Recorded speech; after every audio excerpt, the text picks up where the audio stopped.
আসসালামু আলাইকুম ওয়া রাহমাতুল্লাহি ওয়া বারাকাতুহু। আজকে শুক্রবার, পবিত্র জুম্মার দিন। পবিত্র জুম্মার দিন হচ্ছে শুক্রবার। এই শুক্রবারে আপনি কি করছেন এবং আপনার কি অতীতের যত শুক্রবার গেছে বা জুম্মার দিন জুম্মার নামাজ গেছে, এই নামাজগুলোতে আপনি কি করছেন? আপনি আপনাকে এই কথা বললে আপনি বলবেন জুম্মার নামাজ পড়ছি, এর থেকে আর বড় কি করব, আর কি আছে?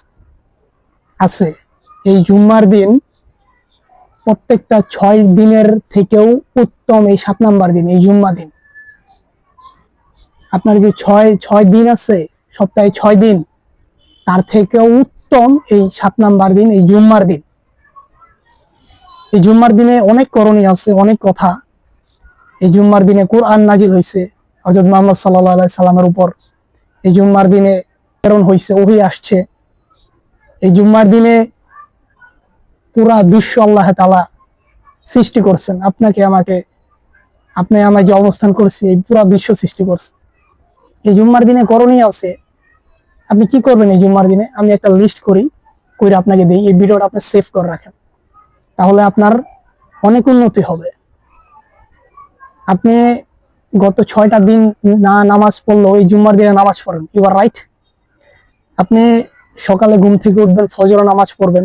যেহেতু অফ ডে থাকে, আপনারা অনেকেই ফ্রি থাকেন, ফজরের নামাজ পড়বেন। ফজরের নামাজ পড়ার পর কোনো ঘুমানোর দরকার নেই। আপনার জিকিরে মগ্ন হয়ে যাবেন, দুরুদে মগ্ন হয়ে যাবেন, সারা দিন দুরুদ পড়বেন। তারপর আপনার গোসলের সময় আসবে, 12টার দিক দিয়ে গোসল করবেন। 12টা 15 আজান হয়ে যাবে, আপনি আজানে জবাব দিবেন। আজানে জবাব দিয়ে আপনি গোসল করে পাঞ্জাবি পরে সুন্দর একটা পোশাক নিয়ে আপনি রওনা দিবেন মসজিদের দিকে। আতর খুশবু লাগায় আপনি মসজিদে রওনা দিবেন। এসব সব কথা রাসূল সাল্লাল্লাহু আলাইহি সাল্লাম বলেছেন, তো এই জন্য আপনাকে বলছি, আপনি সেভ করে রাখেন।